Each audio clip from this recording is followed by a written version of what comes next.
A China é o principal parceiro comercial do Brasil e isso vai ser ampliado. É que neste ano, os dois países assinaram mais 37 acordos de cooperação durante a visita do presidente Xi Jinping ao presidente Lula em Brasília. Isso se deu após a reunião do G20, que aconteceu no Rio de Janeiro. E é sobre isso que nós vamos conversar agora com Thales Castro, que é doutor em ciência política, professor e pesquisador da Universidade Católica de Pernambuco e o atual presidente do Instituto de Pesquisas Estratégicas em Relações Internacionais e Diplomacia. Também conosco Aline Tedeschi, que é PhD em Relações Internacionais e Desenvolvimento. Atualmente é professora no Departamento de Estudos Estrangeiros na Universidade Normal de Hunan. E a tecnologia traz ela da China ao vivo para nós aqui no estúdio. Também conosco, Renan Holanda, doutor em Ciência Política pela Universidade Federal de Pernambuco, onde atualmente é professor. Também atua como pesquisador da Coordenadoria de Estudos da Ásia, do Centro de Estudos Avançados da Universidade Federal de Pernambuco, onde coordena a Curadoria de Estudos Sino-Africanos. O presidente Xi Jinping chegou no dia 17 de novembro ao Rio de Janeiro para a cúpula do G20. Ainda no aeroporto, ele destacou que tinha testemunhado com seus próprios olhos o grande progresso socioeconômico do Brasil. Como vocês avaliam essa declaração tão importante para o nosso país? A gente vai conversar pelas damas, professora Aline.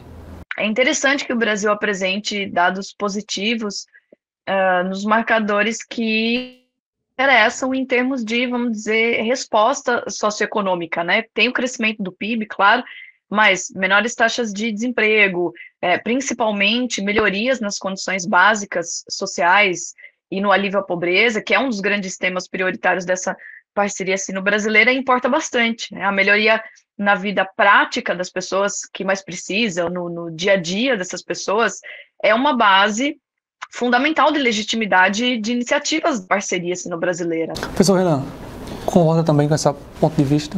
Sim, se estou certo aqui nas contas, a última visita do presidente Xi Jinping ao Brasil ocorreu em 2019, né, no âmbito da cúpula dos BRICS.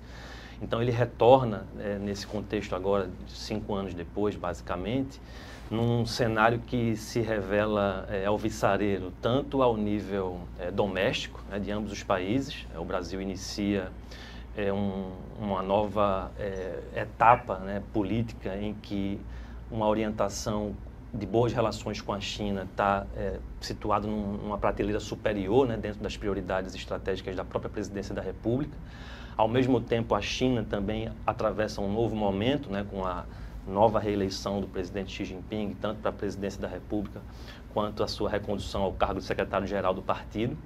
Então, essa vinda dele aqui revela esse novo momento interno, esse novo momento dos laços bilaterais, mas eu diria mais do que isso também, um novo momento do mundo. Professor Thales, já na cúpula, né, do G20, o presidente Xi mencionou no discurso dele que os líderes mundiais precisam ver o mundo como uma comunidade como futuro compartilhado e assumir as responsabilidades pela história, tomar iniciativa histórica e levar adiante a história. Como o senhor avalia que os demais líderes presentes podem ter recebido essa mensagem, meio que como uma chamada para assumir a responsabilidade compartilhada pelo mundo?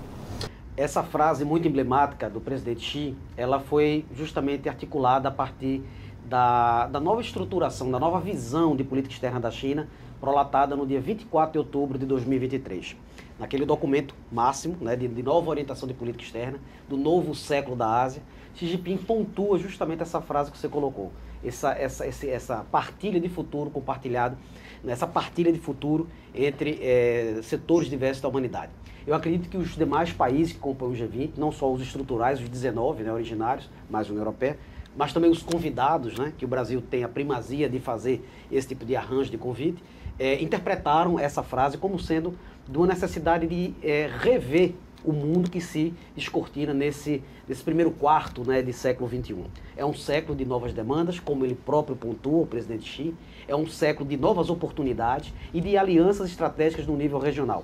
Não nos esqueçamos que esse ano é um ano marco de 50 anos de relações diplomáticas bilaterais, e eu não tenho dúvida em dizer que, de fato, o Brasil é o principal interlocutor da China na América Latina. Professores, vocês observam que o mundo realmente caminha para que o presidente Xi chamou de necessidade de haver mais pontes de cooperação e menos pequenos quintais com muros altos, para que cada vez mais países em desenvolvimento tenham vida melhor e alcance a modernização? O Brasil está caminhando o mundo está caminhando nesse sentido? Eu diria que, para além de construir mais pontes, eu diria também que é pensar métodos, normas, formas distintas de se operacionalizar mecanismos de cooperação. A gente vive um período histórico que ele é sui generis em vários sentidos. Então, eu costumo dizer, parafraseando um professor norte-americano chamado Amitav Acharya, que a gente está entrando na época de um mundo multiplex, como se fosse um cinema. Você tem roteiros distintos, diferentes nacionalidades dos filmes, e você pode escolher. Não se trata exatamente do fim dos arranjos vigentes, não se trata do fim de ideias que moldaram essas instituições como conhecemos hoje, mas se trata de convivência, de aprendizado mútuo. Quando ele fala em quintais, em muros, ele está dando recados muito claros para as assimetrias profundas existentes no cenário internacional, a partir de uma visão euro-atlanticista, eurocêntrica, euro-americanocêntrica, enfim, que entende o mundo a partir dessas relações de muita dominância assimétrica. Então a China quer apresentar uma proposta, por ela vivenciada como exitosa, a partir de uma nova engenharia de funcionamento, a partir naturalmente de uma nova proposição para o mundo com bem mais harmonia e fraternidade. O presidente Lula lançou a Aliança Global contra a Fome e a Pobreza, com a adesão já inicial de 82 países, incluindo a China. A iniciativa foi proposta pelo Brasil na presidência do G20 e tem como meta erradicar a fome no mundo até 2030. Para entender um pouco mais sobre o trabalho do Brasil e as parcerias que tem com a China nesse aspecto, a gente vai ouvir o ministro Wellington Dias, que a gente chama agora para participar dessa conversa conosco, ele que cuida da pasta do Desenvolvimento e Assistência Social, Família e Combate à Fome. Ministro. Luiz, nós celebramos Brasil-China ainda em 2023, um plano de trabalho que leva em conta a experiência dos dois países.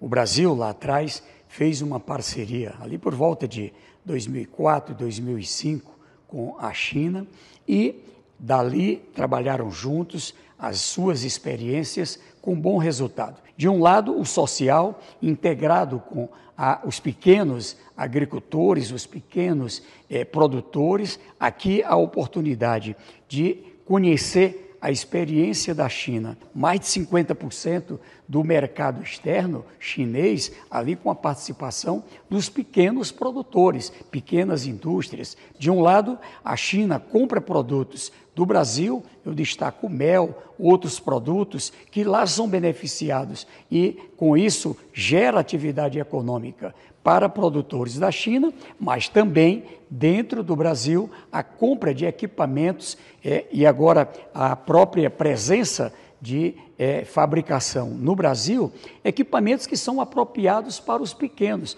desenvolvidos com tecnologias da China e agora Brasil-China. Esse caminho nós vamos prosseguir. Foi uma experiência extraordinária que veio para dentro da cesta de boas experiências da Aliança Global contra a Fome e a Pobreza e, junto, Brasil e China, vamos trabalhar como países que também vão estar colaborando com outros países em desenvolvimento, além, é claro, de cumprir com as nossas metas de reduzir a fome até 2030. Muito obrigado, ministro. O ministro Wellington reiterou a meta da aliança de reduzir a fome até 2030, a experiência chinesa do combate à pobreza e a condição de ser um país fora do mapa da fome. O presidente Lula reitera sempre esse combate à fome como prioridade do governo dele, dos 3 governos dele.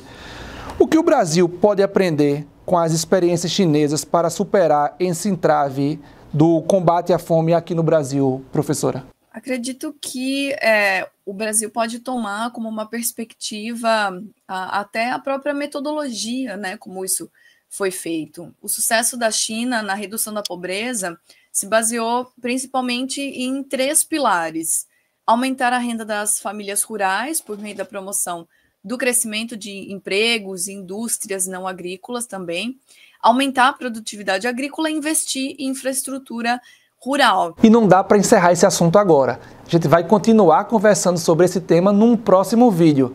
E você não perde por esperar. O programa de alívio da pobreza direcionado da China, ele pode ser resumido pelo slogan: uma renda, 2 seguranças e 3 garantias. A partir dessa força geoeconômica, geopolítica, demográfica, enfim, eles podem redefinir as regras do jogo.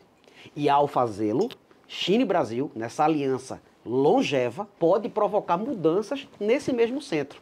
Do Recife, Luiz Boaventura, em uma coprodução entre o Diário de Pernambuco e a Rádio Internacional da China.